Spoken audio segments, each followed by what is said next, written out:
Assalamualaikum warahmatullahi wabarakatuh. Bismillahirrahmanirrahim. Alhamdulillahi hamdan katsiran tayyiban mubarakan fihi kama yanbaghi li jalali wajhika wa li 'azimi sultanik. Allahumma salli ala sayyidina Muhammadin abdika wa rasulika nabiyil ummi wa ala alihi wa sahbihi wa sallim. Na'udzu bi kalimatillahi tammati min syarri ma khalaq.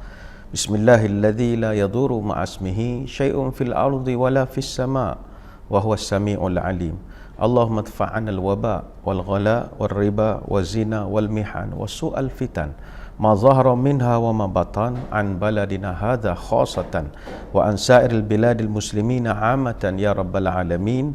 Nawaitu ta'alluma wa ta'lim wa tazakkura wa tazkir wa naf'a wal intifa' wal ifadah wal istifadah wal hasa ala tamassuki bi kitabillah wa sunnati rasulih wa du'a ilal huda wa dalalah alal khair ibtigha'a wajhillah wa mardatihi wa qurbihi wa thawabihi lillahi ta'ala. Apa khabar saudara? Alhamdulillah, sekali lagi dengan izin dan ketentuannya dapat kita dipertemukan di dalam program Minda Imam Besar yang dibawakan kepada kita oleh Pusat Kutipan Zakat dan Majlis Pusat Kutipan Zakat Majlis Agama Islam dan Adat Resam Melayu Pahang. Dan kita seperti biasa menggunakan kitab terjemahan Rahsia Kematian, Alam Akhirat dan Kiamat yang merupakan kitab karya Imam Abu Abdullah Al-Qurtubi yang tajuk asalnya adalah At-Tazkirah fi Ahwalil Mauta wa Umuril Akhirah. Dan kitab ini karya Imam Al-Qurtubi yang merupakan ulama yang tersohor khususnya di dalam bidang tafsir. Beliau pernah mengarang kitab Al-Jami' li Ahkamil Quran setebal 20 jilid. Alhamdulillah, hari ini 23 hari bulan Disember tahun 2020 bersamaan 8 Jamadil Awal 1442 Hijriah, kita masih lagi dalam suasana berhadapan dengan bencana non-alam yang berskala internasional dan tanpa disedari hari ini genaplah 280 hari kita berada dalam tempoh kordon saniter ataupun tempoh perintah kawalan pergerakan.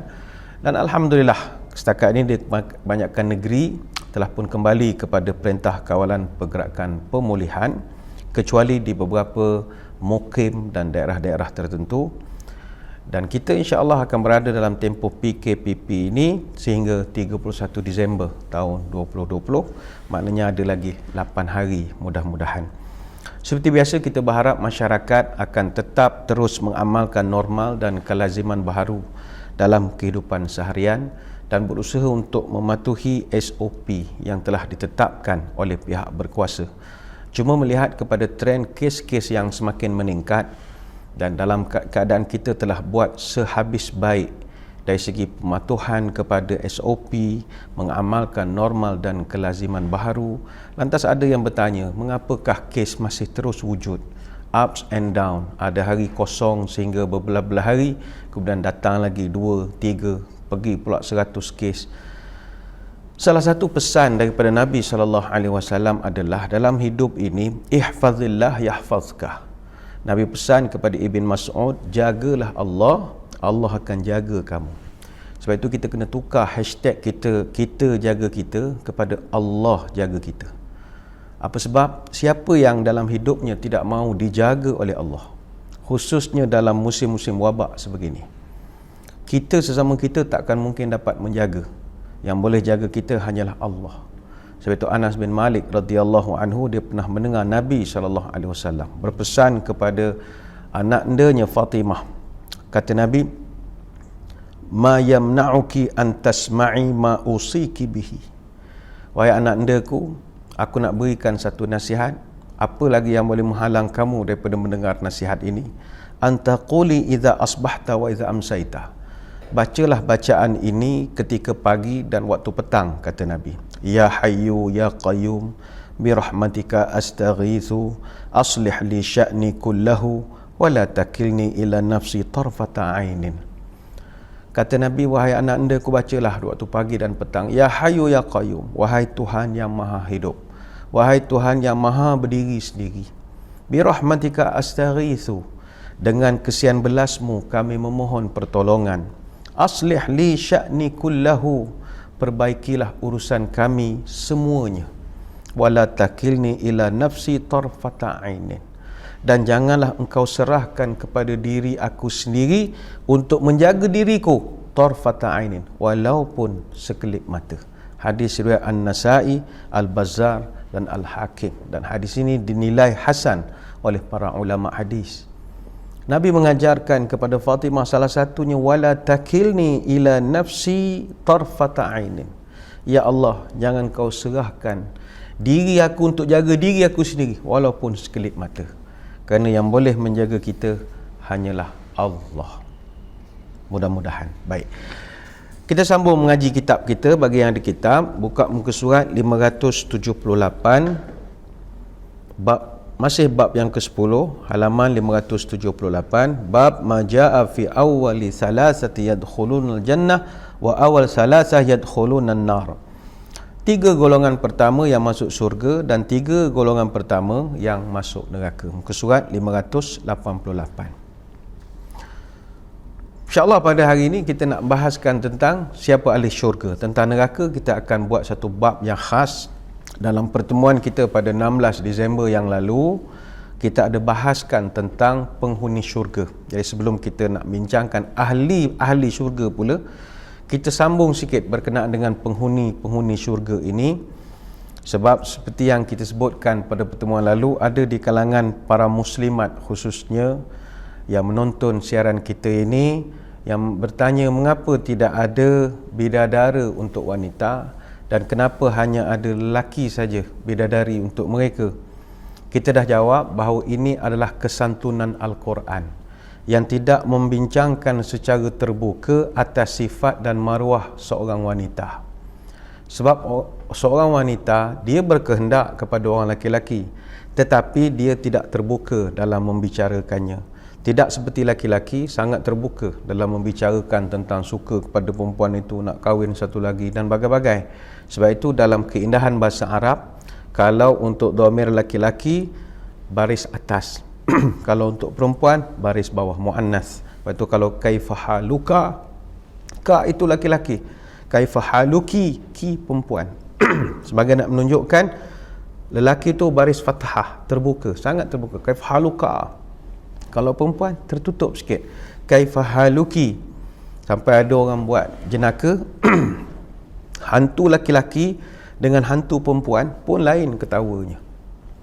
Hantu lelaki lebih terbuka ketawanya, hantu perempuan lebih tertutup ketawanya. Kalau hantu lelaki-lelaki ha ha ha ha ha ha ha, ketawanya begitu. Kalau hantu perempuan hi hi hi hi hi, katanya lah, wallahu alam.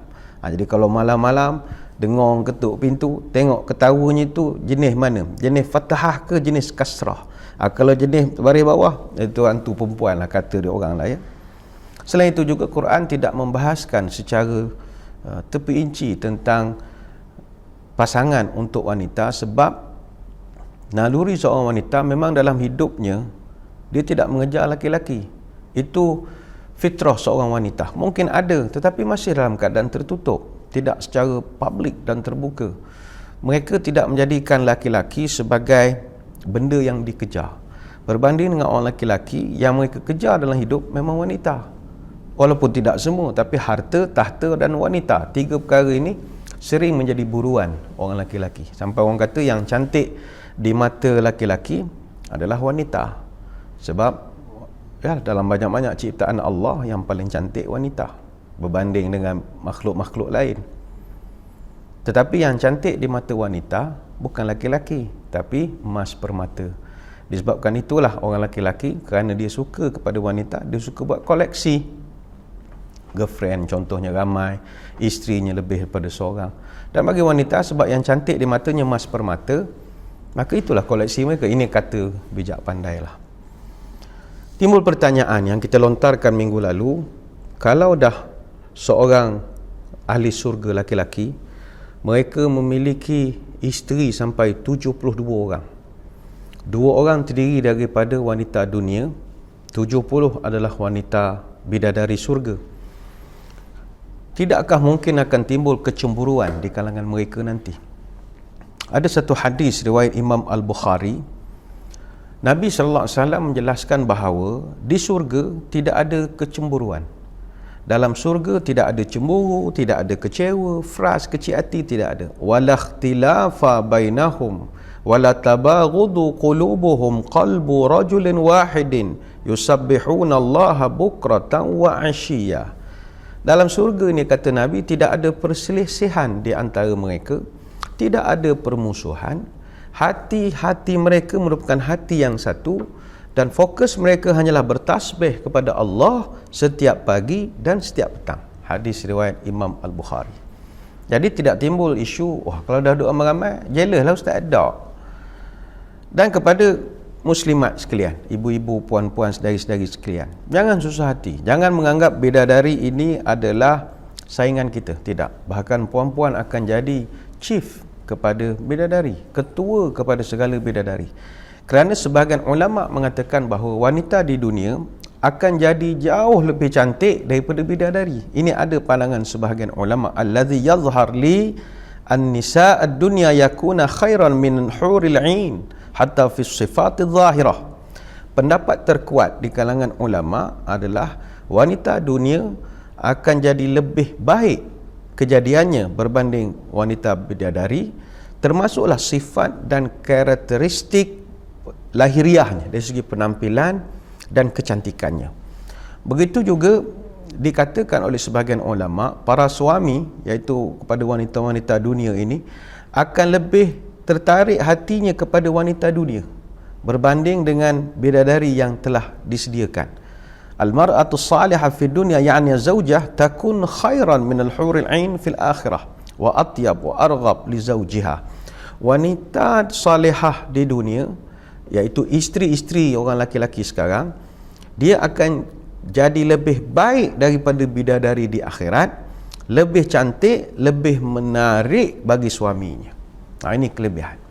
Cuma dibahaskan oleh ulama, kalau misalnya puan-puan nanti bakal menjadi isteri kepada suami kita sekarang di syurga, timbul pertanyaan, seorang isteri dia akan mengikut suaminya yang mana? Ini kerana ada sesetengah kes wanita ini berkahwin 10, 15, 20 tahun, suaminya meninggal. Kemudian dia pun duduklah bersendirian jadi balu selama 10, 15 tahun. Tiba-tiba di penghujung usia, dia berumah tangga sekali lagi dengan orang lain. Setelah suaminya meninggal 10, 15 tahun, dia kahwin baru. Timbul persoalan, nanti wanita ini akan masuk surga sebagai isteri kepada arwah suami ataupun kepada suami sekarang. Itu dibahaskan oleh ulama. Kata para ulama, seorang isteri akan dibangkitkan dan dimasukkan ke surga bersama suaminya yang terakhir dia nikahi di dunia. Sebab itu Rasulullah sallallahu alaihi wasallam tidak boleh, isteri Rasulullah sallallahu alaihi wasallam tidak boleh dinikahi oleh orang lain, kerana isteri-isteri Nabi tetap akan menjadi isteri Nabi di akhirat.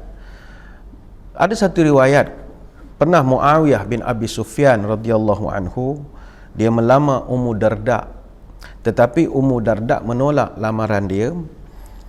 Lantas orang tanya, kenapa kamu tolak pinangan daripada Muawiyah bin Abi Sufyan? Ini superstar orang Arab, Nabi pernah sebut dia akan jadi bintang orang Arab. Jadi kata Ummu Darda, saya pernah mendengar arwah suami saya berpesan, dia mendengar satu hadis, ayyuma imra'atin tuwfiya anha zawjuha fatazawwajat ba'dahu fahiya li akhiri azwajihi. Mana-mana wanita yang ditinggal mati oleh suaminya, kemudian dia menikah lagi selepas itu, maka dia menjadi milik suaminya yang terakhir. Maka kata Ummu Darda, sedangkan saya tidak inginkan pengganti kepada arwah Abu Darda. Jadi ini timbul perbahasan lah. Maknanya puan-puan akan bersama dengan suami yang terakhir dinikahi. Mungkin ada di kalangan muslimat tepuk dahi, Allah Ustaz, apa tak bagi tahu? Saya ni kalau ikut gerak hati saya nak duduk sekali dengan arwah suami di syurga. Cuma yang suami baru ni maklum sajalah, neman hidup apa semua, tapi hati saya tetap dengan dulu. Ngapa tak beritahu hadis ni awal-awal? Beginilah. Sebahagian daripada ulama pula berpendapat, seorang wanita muslimah dia boleh memilih pula nak suami yang baru, tak ada masalah. sebagaimana yang disebutkan oleh tuan kitab dalam kitab At-Tazkirah fi Ahwalil Mauta, wa qila innaha takhayyar idza kanat zata zaujin. Pendapat lain adalah seorang wanita boleh memilih untuk memiliki beberapa suami, iaitu suami yang baru atau nak kekal bersama suami yang dia dah lama duduk di dunia, nak duduk sekali di akhirat pun tak ada masalah. Nak milih yang baru, benda syurga ini apa saja minta insya-Allah dapat, tak jadi masalah.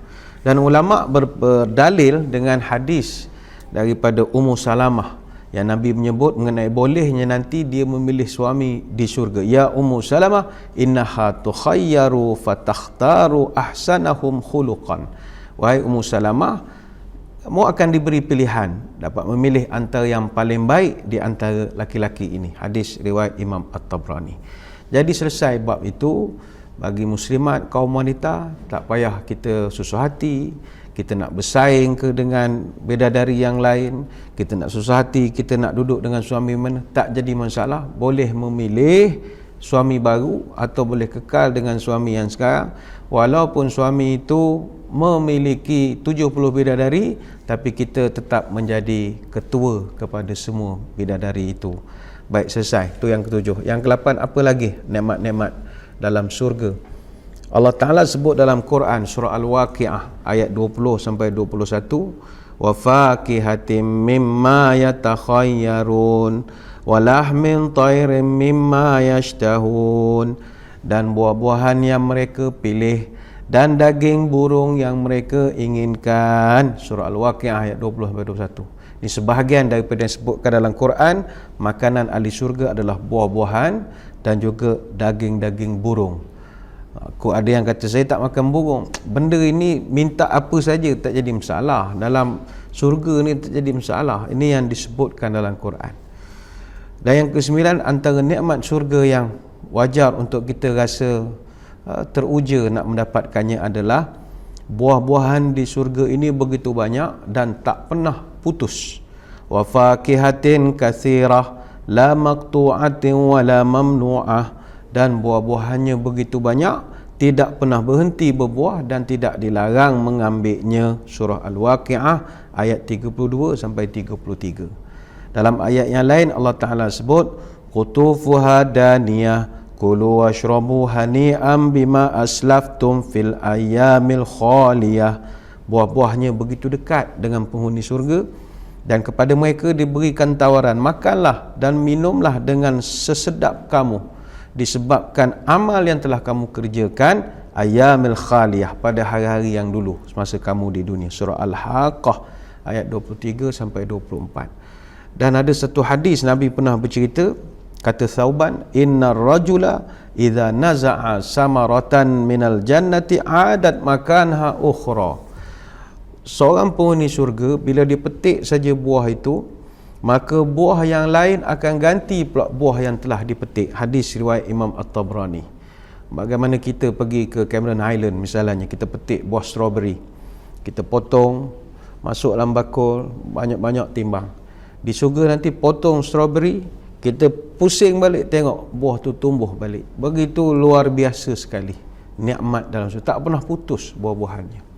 Itu yang ke-9. Yang ke-10, Allah Ta'ala menerangkan tentang nikmat syurga, tentang minumannya. Apa kata Allah Ta'ala? Innal abrara yashrabuna min ka'sin kana mizajuha kafura aina yashrabu biha ibadullahi yufajjirunaha tafjira.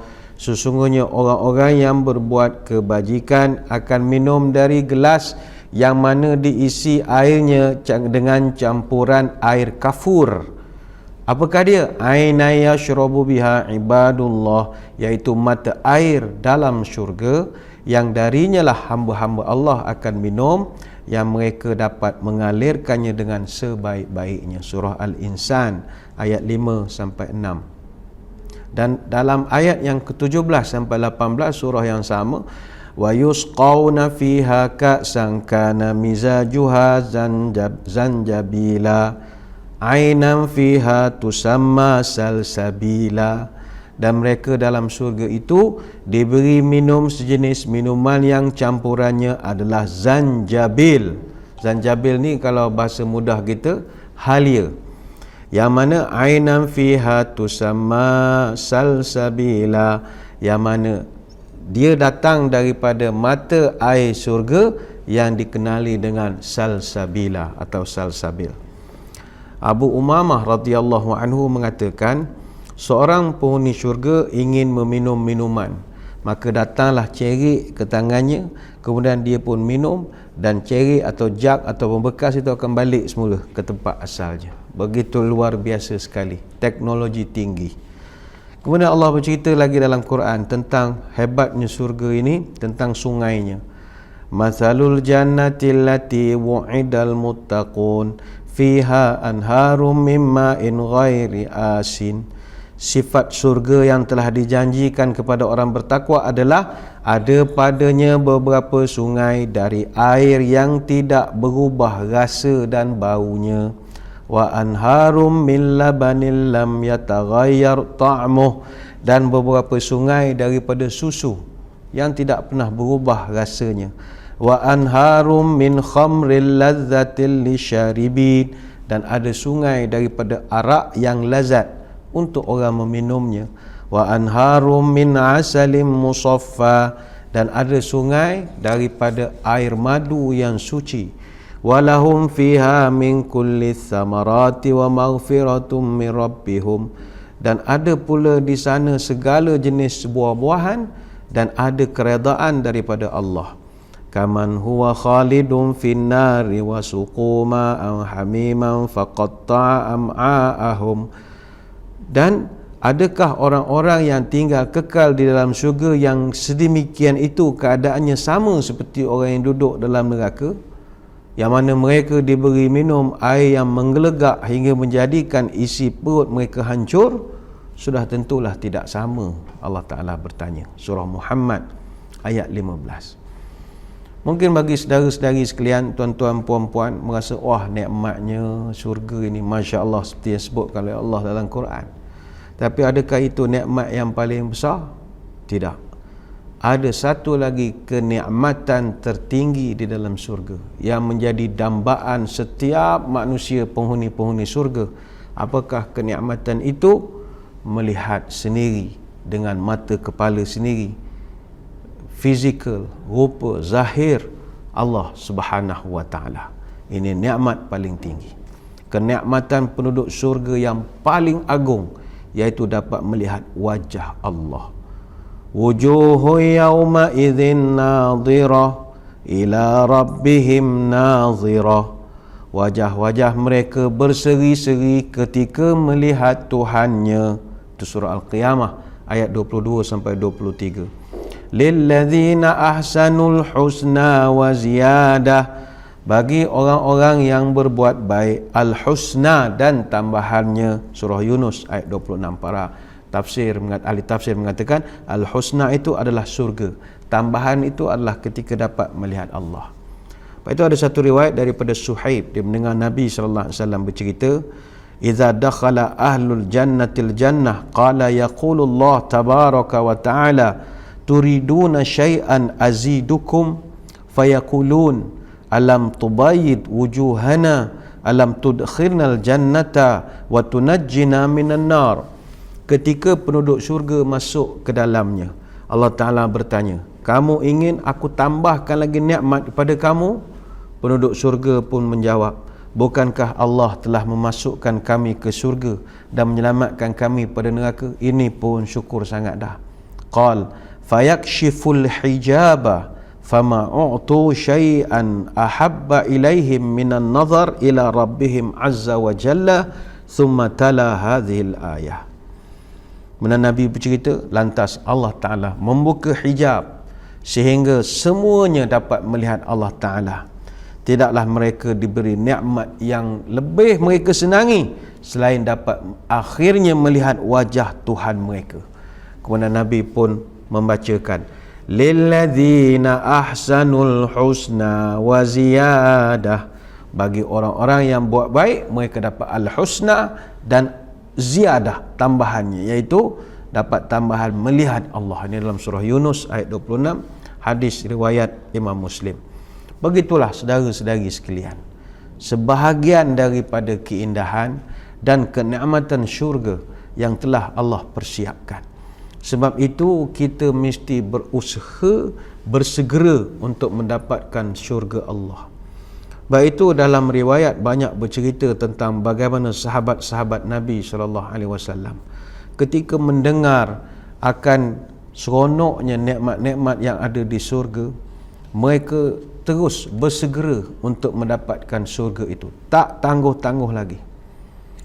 Terkenallah beberapa kisah, antaranya kisah Anas bin Nadar radhiyallahu anhu. Ketika dia berada dalam perang Uhud, dia melihat sebahagian daripada pasukan tentera Islam telah berundur ke belakang kerana didesak dan diasak oleh pasukan musuh.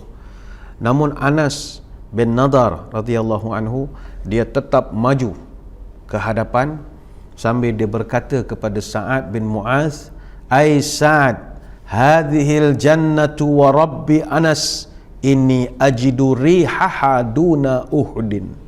Wahai Sa'ad, demi Tuhan yang disembah oleh Nadir, iaitu Allah, aku telah mencium wanginya syurga dekat dengan bukit Uhud.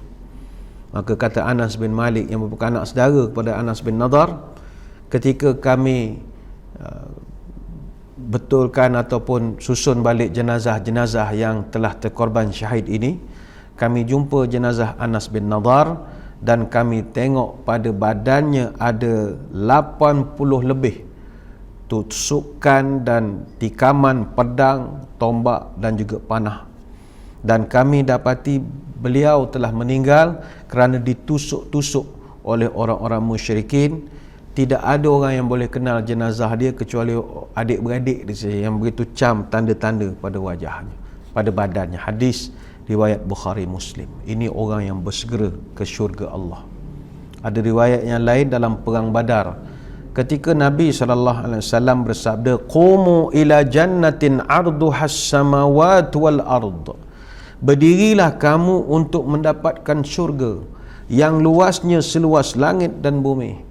Maka Umair bin Al-Humam Al-Ansari pun berkata, "Ya Rasulullah, syurga yang luasnya seluas langit dan bumi?" Nabi menjawab, "Naam, ya, syurga itu luasnya seluas langit dan bumi." Lantas Umair bin Al-Humam Al-Ansari pun berkata, "Bah, bah." Apa makna bah, bah? Ni kalau bahasa budak-budak sekarang, fuyo, begitulah, bah, bah, kata dia. Lantas Nabi pun bertanya kepada dia, "Ma yahmiluka ala qaulika bakhin bakhin?" Apa yang menyebabkan kamu sebut puyo-puyo ni, bah ni, apa halnya? Maka Umar menjawab, "Tidak ada, demi Allah ya Rasulullah, hanya saja aku nak jadi penghuni syurga yang Tuhan sebutkan tadi." Maka kata Nabi, "Qal fa innaka min ahliha." Don't worry, engkau adalah termasuk penghuninya, kau akan duduk dalam syurga, kata Nabi. Fa akhraja tamaratin min qarnihi faja'ala ya'kulu minhunna thumma qala la in ana hayyitu hatta akula tamarati hadhihi innaha lahayatun tawilatun. Umar bila Nabi sebut saja innaka min ahliha, mu ni adalah calon penghuni syurga, lantas dia keluarkan beberapa kurma daripada bekas dia, kemudian dia makan sebahagian dan dia telah pun berkata, "Kalau aku nak habiskan sebiji kurma ini, maknanya aku buang masa kerana aku nak terus masuk syurga." Dia kata lambat nak sangat habis kurma ini. Farama bima kana ma'ahu minat tamrid thumma qatalahum hatta qutila. Dia pun letak bekas kurma ini, cancel makan, dia terus perang dengan musuh hatta qutila. Akhirnya dia meninggal mati syahid, masuk di syurga, bersegera mendapatkan syurga. Ini hadis riwayat Imam Muslim. Ada satu riwayat berkenaan Abu Dahdah. Nabi SAW pernah bersabda, "Kam izkin mu'allaqin au mudallan fil jannati li Abi Dahdah." Betapa banyak kurma yang bergantung di pokok untuk Abu Dahdah sedang menantinya di surga. Ini hadis riwayat Imam Ahmad. Apa sebab Abu Dahdah mendapat keistimewaan ini sampai Nabi sebut surga dah ada kurma nunggu dia? Dalam riwayat yang lain ada dijelaskan sebabnya. Ketika turun ayat Man zalladhi yuqridullaha qardan hasanan fayudha'ifahu lahu ad'afan katsirah wallahu yaqbidu wa yabsutu wa ilaihi turja'un.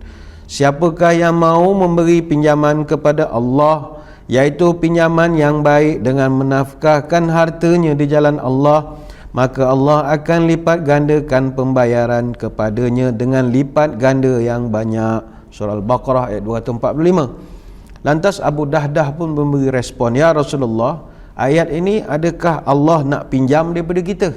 Nabi menjawab, benar wahai Abu Dahdah. Maka kata Abu Dahdah, perlihatkan tanganmu kepadaku ya Rasulullah. Aku telah meminjamkan kebun kurmaku kepada Allah. Kata Ibn Mas'ud yang melihat peristiwa itu, dia mengatakan kebun kurmanya ada 600 pokok kurma. Dia bagi semua di jalan Allah. Sebab ini orang semua dia nak kejar surga. Sebab itu muslimin muslimat sekalian, kalau kita betul-betul nak jadi ahli surga, ayolah kita banyakkan beramal ibadah, buat perkara-perkara yang Allah sukai. Kerana surga ini tokeknya Allah, dan dia suka kita, masuklah kita dalam surga. Apa cara-caranya? Siapa ahli surga? Mudah. Ada pelajaran yang penting kita boleh ambil dari surah Qaf. Surah Qaf ni surah yang biasa dibaca oleh Nabi SAW ketika khutbah Jumaat. Nabi suka baca. Dalam surah Qaf ini, dia banyak cerita sifat-sifat penduduk surga. Secara umum ada 4 sifat yang disebutkan di dalam surah tersebut. Wa uzlifatil jannatu lil muttaqina ghaira ba'idin hadza ma tu'adun. Dan didekatkan syurga kepada orang bertakwa pada tempat yang tidak jauh. Inilah yang telah dijanjikan. Kepada siapa? Likulli awabin hafiz man khasyar rahmana bil ghaibi wa jaa biqalbin munib. Iaitu kepada setiap hamba yang selalu kembali kepada Allah. Kemudian hamba yang memelihara peraturan-peraturan, hamba yang takut kepada Allah, dan mereka sentiasa bertaubat. Udkhuluha bisalamin zalika yaumul khulud. Masuklah kamu dalam syurga dengan tenang, itulah hari kamu kekal di situ. Mereka di dalamnya memperolehi apa saja yang mereka hajati dan kehendaki, dan pada sisi kami ada tambahan pula lagi, kata Allah Ta'ala. Surah Qaf ayat 31 sampai 34. Maka ada 4 sifat yang disebutkan dalam ayat ini. Jadi kita kena ada sifat ini. Pertama, awab. Awab ini mesti selalu kembali kepada Allah. Setiap perkara yang berlaku, Allah yang menentukan. Sebab itu dalam suasana pandemik dan bagai-bagai lagi, ya kita setujulah konspirasi lah, ini macam-macam Dajjal, Freemason, keburu-duma. Tetapi sebagai hamba Allah, kita percaya ini juga ada kena-mengena, dan pasti ada kena-mengena dengan kehendak Allah. Kalau Allah tidak izin, tak akan berlaku. Yang kedua, sifat ahli surga hafiz. Hafiz ni selalu menjaga peraturan, khususnya peraturan agama, peraturan Allah. Dia jaga semayang, dia jaga pertuturan, dia jaga segala-galanya. Ini hafiz. Yang ketiga, khasyatillah. Orang yang takut pada Allah. Dia tak nak buat kejahatan sebab takut pada Allah. Maknanya kita takut dengan azab neraka.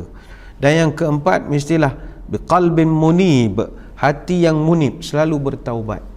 Ini 4 sifat basic seorang ahli syurga. Kalau kita dapat sifat ini semua ciri-ciri ahli syurga.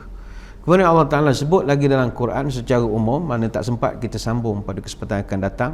Ada 22 lagi golongan yang Allah Ta'ala sendiri sebut dalam Quran adalah golongan ini semua ahli-ahli syurga. Ada 6 golongan yang pertama disebutkan dalam surah Ali Imran ayat 133 sampai 135.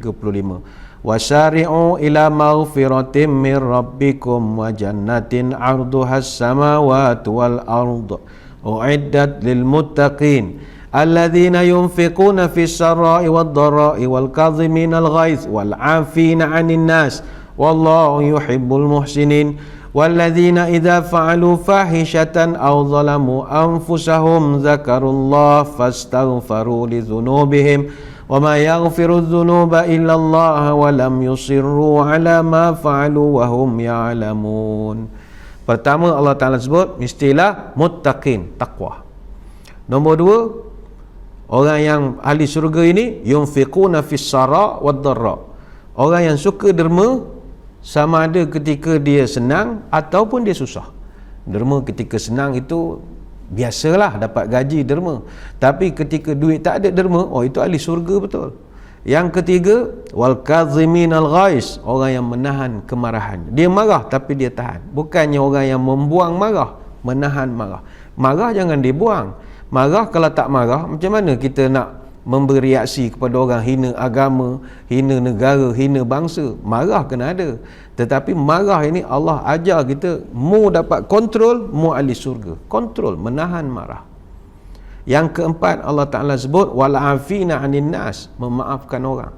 Yang kelima, orang yang mana bila dia buat keji, buat maksiat, menzalimi diri dia sendiri, dia terus mohon ampun kepada Allah dan segera minta istighfar kepada Allah.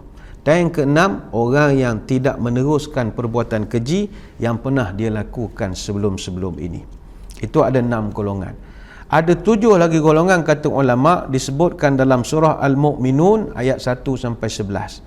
Qad aflahal mu'minun alladzina hum fi salatihim khashi'un walladzina hum 'anil lagwi mu'ridun walladzina hum lizzakati fa'ilun walladzina hum li furujihim hafizun illa 'ala azwajihim aw ma malakat aymanuhum fa innahum ghairu malumin faman ibtagha wara'a dzalika fa ulaika humul 'adun walladzina hum li amanatihim wa wa'dihim ra'un walladzina hum 'ala salawatihim yuhafizun ulaika humul warithun alladzina yarithunal firdausa wa hum fiha khalidun.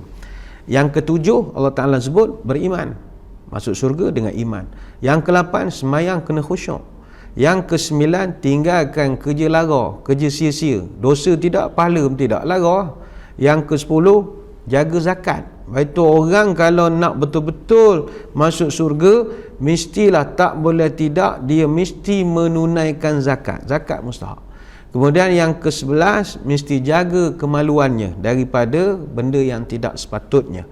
Yang ke-12 menjaga amanah dan jaga janji kalau berjanji. Dan yang ke-13 menjaga semayangnya. Jadi ini 13 golongan dalam 2 surah yang berbeza. Bagaimanakah dengan ahli-ahli surga yang lain? Yang ini kita akan bawa kepada minggu hadapan sedikit sebelum kita nak masuk kepada satu lagi perbahasan mustahak berdasarkan perbincangan surga ini, iaitu tentang neraka. Jadi banyak nak diterangkan tapi masa kita tidak mengizinkan. Sekadar itu sembang-sembang pertemuan kita pada kesempatan kali ini. Kita mengucapkan ribuan terima kasih di atas perhatian. Mohon maaf sebarang kekurangan. Mudah-mudahan kita akan bertemu pada lain-lain kesempatan minggu yang terakhir sebelum kita memasuki tahun baru, tahun 2021. Sebelum berpisah, mari kita menadah tangan berdoa. Moga pertemuan kita diberkati ilahi. A'udzubillahi minasyaitonirrajim. Bismillahirrahmanirrahim. Allahumma salli wa sallim ala sayyidina Muhammadin salatan tukhrijuna biha min zulumatil wahmi. Allahumma in kana rizqina fis sama' fa anzilhu wa in kana fil ardi fa akhrijhu wa in kana mu'siran fayassirhu wa in kana haraman fatahhirhu wa in kana ba'idan faqarribhu bihaqqi duhaika wa bahaika wa jamalika wa quwwatika wa qudratik. Atina ma ataita ibadikas salihin.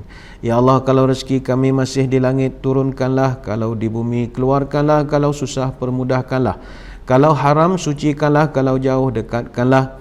Berkat waktu duhamu, kecantikanmu, keindahanmu, kekuatanmu, kekuasaanmu, limpahkanlah kepada kami segala yang telah Engkau limpahkan kepada hamba-hambamu yang soleh. Subhanakallahumma wa bihamdika nashhadu an la ilaha illa anta nastaghfiruka wa natubu ilaik. Wa sallallahu ala sayyidina Muhammadin wa ala alihi wa sahbihi wa baraka wa sallam. Walhamdulillahi rabbil alamin. Wabillahi taufiq wal hidayah. Wassalamualaikum warahmatullahi wabarakatuh. Wallahu a'lam.